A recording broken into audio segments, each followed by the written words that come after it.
जय हिंद, वंदे मातरम। तो प्यारे दोस्तों, आज हम लेकर आए हैं, ठीक है ना, गणित का सेकेंड चैप्टर का फंडामेंटल।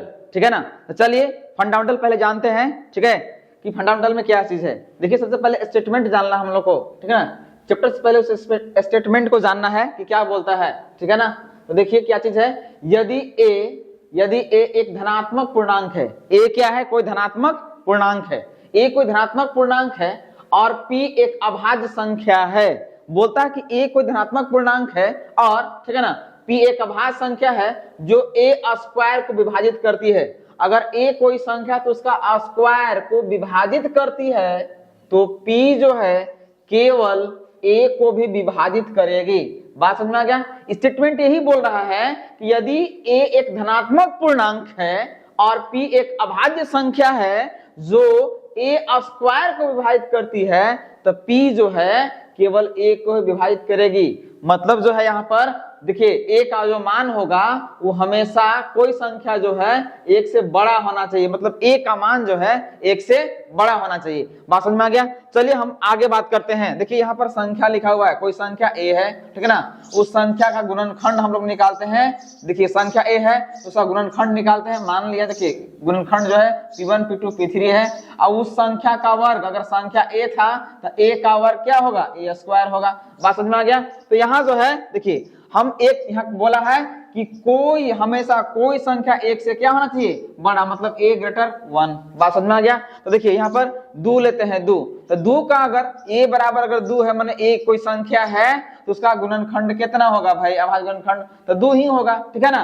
अब देखिए a है, a का मान क्या है, a का मान है, ठीक है ना, a का मान है 2, a का मान है तो a है a का स्क्वायर, ठीक है, तो a का स्क्वायर तो 2 है तो 2 का स्क्वायर कितना होगा, 4 होगा। 2 का स्क्वायर 4 होगा। 2 कोई संख्या है, 2 कोई संख्या है, उसका अभाज्य गुणनखंड कितना है, 2 है। तो 2 कोई संख्या है, अब उसका अभाज्य गुणनखंड 2 होता है तो a है a का स्क्वायर को, अब देखिए ये 2 से a का स्क्वायर को विभाजित कर रहा है कि नहीं कर रहा है, मतलब ये 2 जो है 4 में भागा पूरा पूरी लगाएगा, तो हाँ लगाएगा, क्योंकि 2 दूनी 4, तो 2 जब a का स्क्वायर का भागा लगाएगा तो 2 केवल और केवल a को ही भागा लगाएगा। ये 2 से, ठीक है ना, 2 भी कट जाएगा। बात समझ में आ गया यहाँ तक, ठीक है। अगला जो है, अगला अभाज्य संख्या जो है, मतलब अगला कोई संख्या धनात्मक संख्या है 3 है, तो 3 का स्क्वायर कितना होगा, 3 का स्क्वायर कितना होगा, तो 3 का स्क्वायर 9 होगा। कितना होगा, 9 होगा, ठीक है। a है तो a का स्क्वायर, तो मतलब यहाँ 3 है तो 3 का स्क्वायर कितना होगा, 9 होगा। समझ में आ गया। अभी 3 का गुणनखंड कितना आएगा, तो 3 आएगा, तो 3 के स्क्वायर में भागा पूरा पूरी लगाएगा, तो हाँ 3 जो है वो 3 का उसका मतलब 9 में पूरा पूरी भागा लगाएगा, इसलिए 3 जो है वो 3 को भी विभाजित करेगा। बात समझ में आ गया। मतलब ये स्टेटमेंट है, उस स्टेटमेंट को, ठीक है ना, ये फुलफिल कर रहा है। बात समझ में आ गया। आगे चलिए और बात करते हैं हम, ठीक है। 4 है, 4 तो 4 कोई संख्या 4 है तो 4 का होल स्क्वायर कितना होगा, 16 होगा। समझ में आ गया। अभी 4 का गुणनखंड कैसे होगा, तो 2 गुने 2, ये अभाज्य संख्या है, क्या है, अभाज्य संख्या है, तो 2 से 4 का स्क्वायर मतलब 16 पूरा पूरी विभाजित है, माने 4 का स्क्वायर को पूरा पूरी भागा लगा रहा है, इसलिए यही 2 जो है ये केवल और केवल 4 को विभाजित करेगा। यही इसका स्टेटमेंट है, ठीक है ना। अब कोई 5 संख्या है, 5, तो 5 का स्क्वायर कितना होगा, 5 का स्क्वायर 25 होगा। अब 5 का गुणनखंड कितना आएगा, तो 5 ही रहेगा, ठीक है ना, 5 ही रहेगा। 5 के स्क्वायर को पूरा पूरी विभाजित करेगा, क्योंकि 5 से 25 पूरा पूरी कट जाएगा, इसलिए 5 जो है, ठीक है ना, केवल और केवल एक मतलब 5 को विभाजित करेगा। एक अगला संख्या है 6, क्या है, अगला है 6, ठीक है ना। तो आप ही बताइए कि 6 कोई संख्या है तो 6 का स्क्वायर कितना होगा, तो 6 कोई संख्या तो 6 का स्क्वायर हो जाएगा 36, ठीक है। और 36 जो है, ठीक है ना, 6 का स्क्वायर कितना हो जाएगा, 36, 6 का स्क्वायर कितना हो जाएगा, 36, ठीक है ना, तो 36 हो जाएगा। यहाँ 6 का जो गुणनखंड करेंगे तो कितना आएगा, 2 और 3, 2 और 3। अब देखिए कहता है कि ये जो है a कोई संख्या है और ये अभाज्य संख्या है, तो अब देखिए अभाज्य संख्या जो है वो 36 माने 6 का स्क्वायर माने 36 जो है ये 3 से पूरा पूरी कट जाएगा, इसलिए 3 से ये 6 भी कट जाएगा पूरा पूरी। 2 से 36 माने 6 का स्क्वायर माने 36 पूरा पूरी कट जाएगा, इसलिए ये 2 से 6 भी पूरा पूरी कट जाएगा। यही इसका स्टेटमेंट है। बात समझ में आ गया यहाँ तक। मतलब कहता कि कोई संख्या a है जो धनात्मक पूर्णांक है और p कोई अभाज्य संख्या है जो a स्क्वायर को विभाजित कर रहा है, तो ठीक है ना, p जो है केवल a को ही विभाजित करेगा। ये पूरा पूरी आपका वेरीफाई हो गया। एक और संख्या है 7, ठीक है ना, क्या है 7, तो 7 का स्क्वायर कितना होगा 49 होगा और 7 का अभाज्य गुणनखंड कितना होगा 7 होगा। तो 7 का स्क्वायर माने 49 को पूरा पूरी विभाजित करेगा, 49, तो 7 केवल 7 को भी विभाजित करेगा। अब बात समझ में आ गया, ये जो कथन है बिल्कुल सिद्ध हो गया। ठीक है, चलिए हम नेक्स्ट बात करते हैं। ठीक है ना, नेक्स्ट बात करते हैं अब परिमेय संख्या। जानना हम लोग को परिमेय संख्या, परिमेय संख्या क्या है, किसको कहते हैं, ठीक है ना, इसके बारे में हम लोग जानेंगे बढ़िया से। ठीक है, कहता कि वैसी संख्या जिसे p बटा q के रूप में लिखा जा सकता है। p बटा q बोले तो अंश बटा हर के रूप में लिखा जा सकता है, जहां q नॉट इक्वल टू 0, जहां नीचे वाला 0 नहीं होना चाहिए, परिमेय संख्या कहलाती है। कैसी संख्या कहलाती है, परिमेय संख्या। मतलब वैसी संख्या जिन्हें हम p बटा q के रूप में लिख सकते हैं, लेकिन एक कंडीशन है कि नीचे 0 नहीं होना चाहिए। समझ में आ गया, तो उसको हम लोग बोलते हैं परिमेय संख्या। या दूसरे शब्दों में हम लोग कह सकते हैं कि वैसी संख्या जो वर्गमूल चिन्ह के अंदर हो, वर्गमूल चिन्ह से रूट के अंदर हो, ठीक ना, वैसी संख्या जो वर्गमूल चिन्ह के अंदर हो और जिसका पूर्ण रूप से वर्गमूल निकलता हो, अर्थात जिसका मान जो है, मतलब जिसका वर्गमूल का मान जो है दशमलव में न आता हो, उसको परिमेय संख्या हम लोग कहते हैं। समझ में आ गया। जैसे अब इस वाले परिभाषा से कि p बटा q के रूप में लिख सकते हैं, लेकिन नीचे 0 नहीं होना चाहिए। देखिए आप इसको 0 बटा 2 ये जो लिखा हुआ है, तो ऐसे करके लिखा हुआ है, इसका मतलब ये क्या है कि 0 बटा 2 है। मतलब ऊपर 0 हो सकता है लेकिन नीचे 0 नहीं हो सकता, ये परिमेय संख्या लिखा हुआ है। अगर कोई अब कभी भी पूछ देगा कि 0 कैसी संख्या है, तो 0 एक परिमेय संख्या है। कैसी संख्या, परिमेय संख्या। क्यों, क्योंकि इसको हम लोग 0 को हम लोग बटा के रूप में लिख सकते हैं। ठीक है ना, जैसे हो गया 1 बटा 2, 3 बटा 2, ये सब परिमेय संख्या के अंतर्गत आता है। आगे जो है अगले परिभाषा से जो इसमें बताया गया था कि वर्गमूल चिन्ह के अंदर हो, देखिए √1 जो है वो वर्गमूल चिन्ह के अंदर है और इसका वर्गमूल कितना निकलेगा, तो पूरी वर्गमूल निकल जाता है। तो 1 का वर्गमूल 1 होता है, इसलिए √1 जो है एक आपका क्या संख्या है, परिमेय संख्या है। √4 भी परिमेय संख्या है। क्यों, क्योंकि √4 जो है, ठीक है ना, इसका पूरा वर्गमूल कितना निकल जाएगा 2।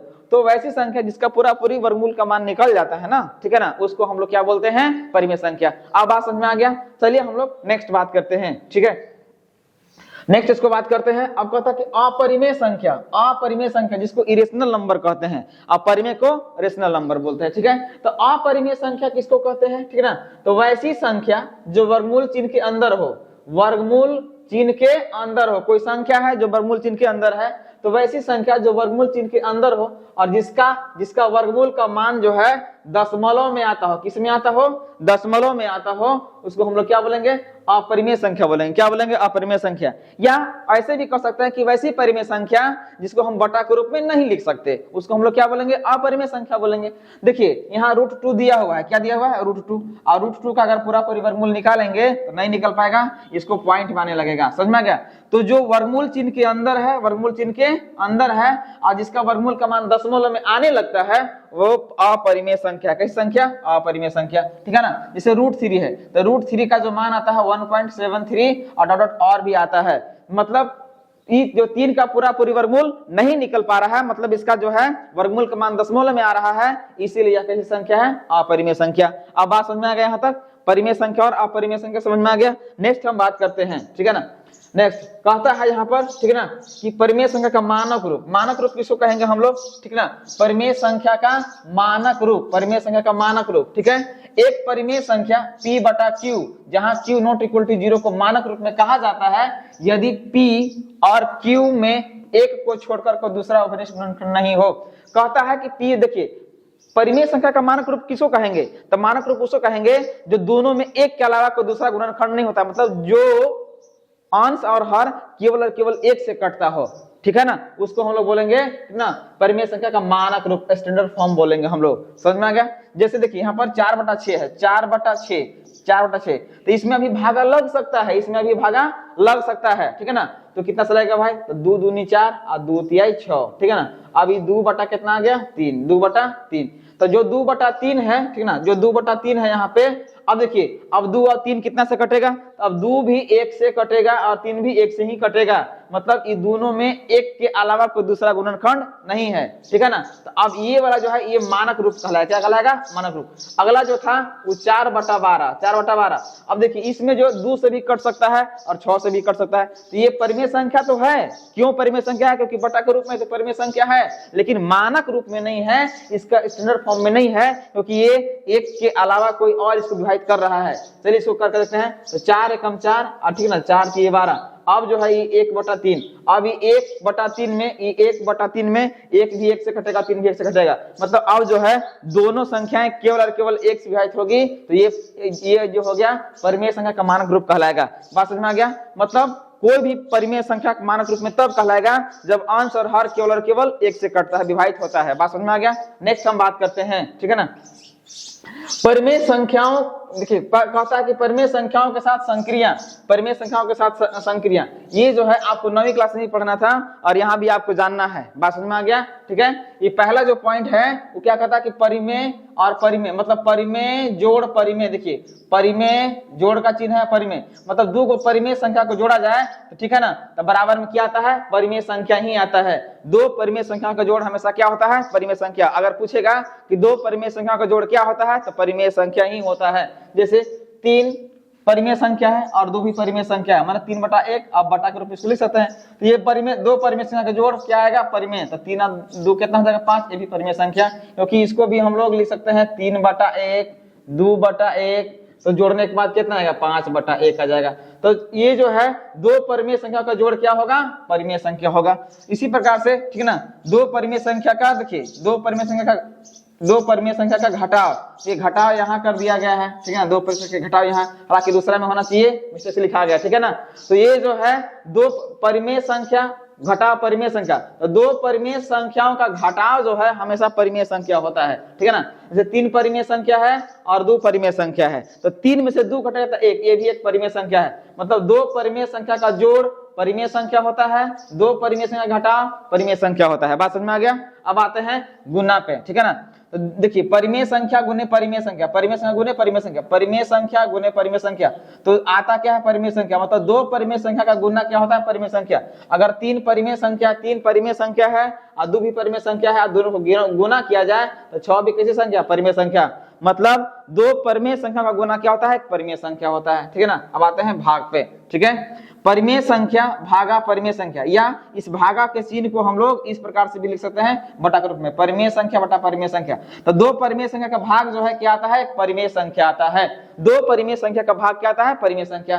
जैसे 6 एक परिमेय संख्या है और 2 जो कि परिमेय संख्या से भागा दिया जाएगा तो कितना बार में कटेगा भाई, तो 3 बार में। तो 3 भी कैसी संख्या, परिमेय संख्या। इसका मतलब क्या है, ठीक ना, कि 2 परिमेय संख्या का जोड़, घटाव, गुना, भागा, ये सब क्या आता है, परिमेय संख्या। शॉर्ट में 2 परिमेय संख्या का जोड़, घटाव, गुना, भागा, सब के सब क्या आता है, परिमेय संख्या आता है, ठीक है। अब नेक्स्ट हम बात करते हैं, ठीक है ना, नेक्स्ट बात करते हैं। देखिए अपरिमेय संख्याओं के साथ संक्रिया, एक परिमेय संख्या होगा और एक अपरिमेय संख्या होगा, ठीक है ना, तो रिजल्ट में क्या आएगा उसके बारे में हम बात करते हैं। तो देखिए एक परिमेय संख्या और एक अपरिमेय संख्या का जोड़ जो होता है वो अपरिमेय संख्या होता है। एक परिमेय संख्या और एक अपरिमेय संख्या का जोड़ हमेशा क्या होगा, अपरिमेय संख्या होगा, ठीक है ना। जैसे मान के चलिए, ठीक है ना, 2 एक परिमेय संख्या है, 2 कैसी संख्या है, परिमेय संख्या है, ठीक है ना, और √3 एक अपरिमेय संख्या है, तो इसका जोड़ इतने ही रह जाएगा। ऐसा नहीं कि 2 जोड़ आप कर देंगे, ठीक है ना। देखिए 2 ये परिमेय संख्या और √3 अपरिमेय संख्या, तो दोनों का जोड़ जो है वही रह जाएगा, मतलब ये अपरिमेय संख्या। ऐसा कभी नहीं करेंगे, ठीक है ना, कि 2 जोड़, देखिए 2 और √3 है, इसको √5 कीजिएगा, एकदम बिल्कुल गलत हो जाएगा। क्या हो जाएगा, गलत हो जाएगा। ऐसे नहीं होता है, क्योंकि एगो रूट का जोड़ और एगो बिना रूट का जोड़ जो है, ठीक है, ऐसी होता है। तो आपको एगो परिमेय संख्या और एगो अपरिमेय संख्या का जोड़ जो है हमेशा क्या होता है, अपरिमेय संख्या होता है, ठीक है ना। ये और ये ऐसी कैसी रहेगा, ये 2 और 3 ऐसे नहीं जुड़ाता है कि 5 ऐसे लिखेंगे तो गलत हो जाएगा। बात समझ में आ गया। नेक्स्ट हम बात करते हैं, एगो परिमेय संख्या और एगो अपरिमेय संख्या घटाव जो होता है वो अपरिमेय संख्या होता है। बात समझ में आ गया। एगो परिमेय और एगो अपरिमेय का घटाव क्या होता है, अपरिमेय संख्या। मान लीजिए कि यहाँ 2 एक परिमेय संख्या है और √3 जो है एक अपरिमेय संख्या बीच में घटा, तो दो अपरिमेय संख्या घटाओ क्या होगा, वही रह जाएगा 2 माइनस √3, यही हो जाएगा। समझ में आ गया। तो दो अपरिमेय संख्या घटाओ भी क्या होता है, अपरिमेय संख्या होता है। समझ में आ गया। नेक्स्ट बात करते हैं, एक परिमेय संख्या और एक अपरिमेय संख्या का गुना जो होता है, ठीक ना, एक परिमेय संख्या और एक अपरिमेय संख्या का गुना जो होता है वो क्या होता है, तो एक परिमेय और एक अपरिमेय का गुना जो होता है वो क्या होता है, अपरिमेय, लेकिन कब कब, ठीक है ना, जीरो को छोड़कर। मतलब देखो परिमेय संख्या जो है, मतलब परिमेय संख्या तो होना चाहिए लेकिन जीरो के छोड़ के होना चाहिए, जीरो के छोड़ के, ठीक है। जैसे एगो परिमेय संख्या, तो परिमेय संख्या 2 हो गया और गुने, ठीक है ना, अपरिमेय संख्या √3 हो गया। तो इसको अगर गुना कीजिएगा, देखिए जीरो के छोड़ के परिमेय संख्या लेना है, तो 2 जो है वो जीरो से छोड़ कर है, ठीक है ना। अगर गुना करेंगे इसको तो कितना हो जाएगा, 2√3 हो जाएगा, 2√3 हो जाएगा। बात समझ आ गया यहाँ तक, ठीक है ना। अब इसको ऐसे कोई गुना नहीं कर देंगे कि 2 गुने √3, ऐसा नहीं कि √6, ये गलती हो जाएगा। समझ में आ गया ना। ये जो है ये 2 गुने √3 जो है आपको 2√3, ये निरहुआ लेके सटा दीजिए साथ में। समझ में आ गया यहाँ तक, ठीक है ना। ऐसा नहीं कि इसको गुना कीजिएगा, एगो रूट का है एगो बिना रूट का है, सटा के छोड़ दीजिए। समझ में आ गया। ऐसा नहीं कि 2 3 6, ये गलत हो जाएगा। समझ में आ गया। तो 2 कहता है कि एगो परिमेय और एगो अपरिमेय संख्या का गुना क्या होता है, अपरिमेय, लेकिन जीरो को छोड़ करके। अब आपका एक सवाल यहाँ बनता है कि अगर परिमेय संख्या 0 होता तो क्या होता, ठीक है ना।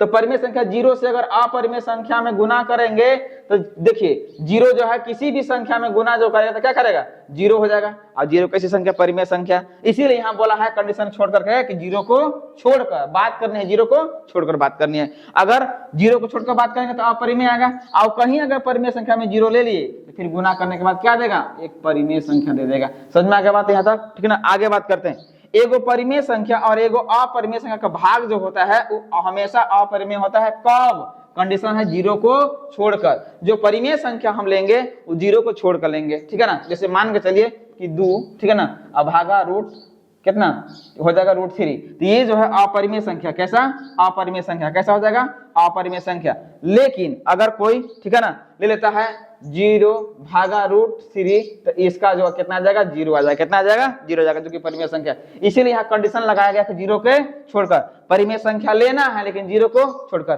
बात समझ में आ गया। चलिए शॉर्ट में इसको हम लोग जानते हैं, ठीक है ना। एक परिमेय और एक अपरिमेय का जोड़, ठीक है ना, अपरिमेय होता है। एक परिमेय और एक अपरिमेय का घटाव, ठीक है ना, अपरिमेय होता है। एक परिमेय और एक अपरिमेय का गुना लेकिन 0 के छोड़कर अपरिमेय होता है, ठीक है ना। एक परिमेय और एक अपरिमेय का भाग लेकिन 0 के छोड़ के क्या होता है, अपरिमेय होता है। इस प्रकार से 2 परिमेय का जोड़ घटाव गुना भागा देख लिए, एगो परिमेय और एगो अपरिमेय का जोड़ घटाव गुना भाग देख लिए। अब आगे हम लोग बात करते हैं, ठीक है ना, आगे बात करते हैं, ठीक है ना। कहता है देखिए, अब देखिए 2 अपरिमेय, 2 देखिए अब अपरिमेय संख्याओं का जोड़, मतलब 2 अपरिमेय संख्या का जोड़ घटाव गुना भागा पर हम लोग बात कर रहे हैं, ठीक है ना। अब देखते हैं हम लोग यहाँ पे, ठीक है, कहता कि अपरिमेय जोड़ अपरिमेय, तो अपरिमेय भी हो सकता है और परिमेय भी हो सकता है।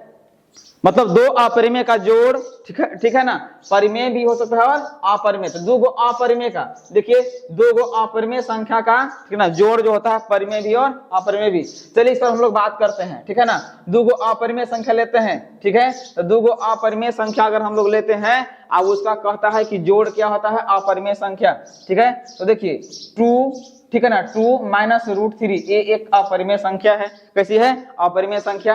क्यों अपरिमेय संख्या, तो एगो परिमेय एगो अपरिमेय का घटाव अपरिमेय होता है, तो यह अपरिमेय संख्या हो गया। और एगो हम लेते हैं √3, ये भी अपरिमेय संख्या। ये टोटल मिला के कैसा है, अपरिमेय संख्या। और ये वाला भी कैसा है, अपरिमेय संख्या, ठीक है। तो इसका जोड़ अगर हम लोग करते हैं तो प्लस √3 से माइनस √3 कट जाएगा, तो क्या बचेगा भाई हम लोग को, 2 बचेगा, जो कि ये कैसी संख्या है, परिमेय संख्या। कैसी संख्या है, परिमेय संख्या। बात समझ में आ गया। अगर अगला कंडीशन लेते हैं, एगो परिमेय और एगो अपरिमेय, ठीक है ना, मतलब दोनों अपरिमेय, तो दोनों अपरिमेय का जोड़ क्या परिमेय भी हो सकता है। और देखिए देखते हैं 2 अपरिमेय, मतलब रूट, मतलब √2 ये भी अपरिमेय संख्या है और √2 ये भी अपरिमेय संख्या है। तो अगर इसका अगर हम लोग जोड़ करेंगे देखिए √2 तो अंदर नहीं जुड़ता है, इसका बाहर जुड़ता है। तो यहाँ कितना है बाहर में 1 है और यहाँ 1 है, तो 1 2 √2 ये भी कैसी संख्या है अपरिमेय। मतलब दो अपरिमेय संख्या का जोड़ जो होगा, दो अपरिमेय संख्या का जोड़ जो होगा वो परिमेय भी हो रहा है। क्या चीज? परिमेय भी हो रहा है और क्या हो रहा है? अपरिमेय भी हो रहा है। बात समझ में आ गया? सेम टू सेम उसी प्रकार से, ठीक है ना, दो गो अपरिमेय संख्या का घटाव क्या होगा? अपरिमेय भी होगा और परिमेय भी होगा। इस पर भी हम लोग बात कर लेते हैं, ठीक है ना। इसका भी हम लोग एग्जांपल देख लेते हैं, ठीक है ना। तो इसका एग्जांपल देखिए हम लोग किस प्रकार से करते हैं, ठीक है। मान चलिए 2 + √3 2 + √3 क्या है? एक अपरिमेय संख्या है और इसमें से एक अपरिमेय संख्या और घटाते हैं, माने √3 घटाते हैं, ठीक है ना। तो जब घटाएंगे तो √3 से √3 क्या हो जाएगा? कट जाएगा। तो हम लोग के पास क्या बच जाएगा भाई? 2 और 2 कैसी संख्या? परिमेय संख्या। तो 2 गो अपरिमेय संख्या घटाव परिमेय भी होता है और 2 गो अपरिमेय का घटाव क्या होगा? ठीक है ना, अपरिमेय भी होगा। जैसे मान के चलिए, ठीक है ना, 2√3 है, ठीक है ना, मीन 2√3 या फिर 5, ठीक है ना, 5√3 है, उसमें से 2 हम लोग 3 घटा देंगे तो ये भी अपरिमेय संख्या। अपरिमेय क्यों? क्योंकि एगो परिमेय और अपरिमेय का गुना अपरिमेय होता है। तो यहाँ भी वही कंडीशन, ये भी अपरिमेय ये भी अपरिमेय हो गया। तो ये देखिए घटाव जब होगा इसका, ठीक है, तो देखिए रूट वाला वैसी रूट साथ में रहेगा, ठीक है ना, अब बाहर वाला केवल घटता है। और हाँ, अगर रूट एक है तबे घटेगा और नहीं तो केवल वैसी छोट रहेगा। बात समझ में आ गया? तो यहाँ जो है 5 में से 2 घटे तो कितना? 3। तो ये हो गया अपरिमेय संख्या। कैसी संख्या हो गया? अपरिमेय। मतलब 2 गो अपरिमेय का जोड़ परिमेय भी होता है और अपरिमेय भी। उसी प्रकार से 2 गो अपरिमेय का घटाव परिमेय भी होता है और अपरिमेय भी होता है। बात समझ में आ गया यहाँ तक? कोई डाउट किसी को? नहीं ना, कोई डाउट नहीं। अब आगे बात करते हैं, ठीक है। कहता है कि 2 गो अपरिमेय संख्या, 2 गो अपरिमेय संख्या का गुना जो है वो अपरिमेय भी होगा और परिमेय भी होगा। 2 गो अपरिमेय का गुना, ठीक है, 2 गो अपरिमेय संख्या का गुना क्या होता है? परिमेय और अपरिमेय दोनों होता है। जैसे √2 गुने √2, ठीक है ना। तो ये देखिए क्या चीज है? ये भी अपरिमेय ये भी अपरिमेय, तो कितना जगह? √4, ठीक है ना। ये देखिए ये आ गया। अब क्या √4 का पूरा वर्गमूल निकलेगा 2। तो 2 गो अपरिमेय संख्या का गुना जो है वो क्या आ गया? ठीक ना, परिमेय संख्या आ गया, ठीक है। अगर इस तरह से करते हैं तो ये भी अपरिमेय हो गया। अगर हम बात करते हैं, ठीक ना, कि √2, ठीक है, और गुने √3, ठीक है, तो ये जो है यहाँ गुना होगा। देखिए ये अंदर अंदर गुना हो जाता है तो हो जाएगा √2 गुने √3 तो √6 और √6 की संख्या है अपरिमेय संख्या। तो 2 गो अपरिमेय संख्या का गुना या गुना जो है परिमेय भी हो गया और अपरिमेय भी हो गया। बात समझ में आ गया यहाँ तक? कोई डाउट? उसी प्रकार से अगर भाग की बात करें, किसकी बात करें? अपरिमेय भागा अपरिमेय, तो अपरिमेय भी होता है और परिमेय भी होता है, ठीक है ना। चलिए इस पर हम लोग बात करते हैं, एग्जांपल लेते हैं, ठीक है। जैसे मान के चलिए, ठीक है ना, यहाँ पर क्या आ जाएगा?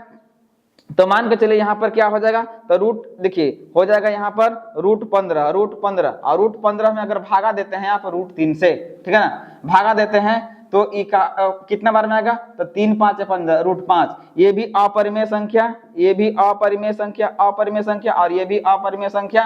और अपरिमेय संख्या से अपरिमेय भागा देंगे तो ये क्या आ गया? अपरिमेय संख्या आ गया, ठीक है। तो ये है अपरिमेय संख्या। अब एक और होता है, ठीक है ना, अपरिमेय संख्या। देखिए 4√2 एक अपरिमेय संख्या है और उसमें हम भागा देंगे कितना से? √2 से। तो √2 से √2 कट जाएगा, मतलब भागा। तो हम लोग के पास बचेगा क्या? तो हम लोग के पास बच जाएगा केवल और केवल 4। अगर ऐसे नहीं लिखते हैं इसको तो 4√2 बटा आप लिख सकते हैं √2। अब कटेगा तो कितना? बराबर 4। तो ये 4 जो आ रहा है वो परिमेय संख्या आ रहा है। मतलब 2 परिमेय संख्या, देखिए 2 अपरिमेय संख्या, 2 अपरिमेय संख्या का जोड़ अपरिमेय और परिमेय कुछ भी हो सकता है, ठीक है ना। 2 अपरिमेय का घटा अपरिमेय और परिमेय कुछ भी हो सकता है, ठीक है ना, मतलब दोनों में से कुछ भी हो सकता है। 2 अपरिमेय संख्या गुना परिमेय और अपरिमेय कुछ भी हो सकता है, ठीक ना। और 2 गो अपरिमेय का भाग भी अपरिमेय या परिमेय कुछ भी हो सकता है, दोनों में से। बात समझ में आ गया? इस प्रकार से हम लोग देख लिए 2 गो परिमेय का जोड़, एगो परिमेय, एगो माने 2 परिमेय का जोड़ घटाव गुना भागा सब, एगो परिमेय एगो अपरिमेय का जोड़ घटाव गुना भागा सब, और 2 गो परिमेय 2 गो अपरिमेय का जोड़ घटाव गुना भागा सब हम लोग देख लिए। बात समझ में आ गया? ठीक है ना। तो इस प्रकार से, ठीक है ना, तो इस प्रकार से, ठीक है, ये जो है आपका, ठीक है, पूरा जो है पूरा कंप्लीट फंडामेंटल जो करा दिया गया, ठीक है। नेक्स्ट वीडियो में हम मिलेंगे आपका प्रश्नावली के साथ, ठीक है। तो अगले वीडियो के लिए आप इस पर बने रहेंगे।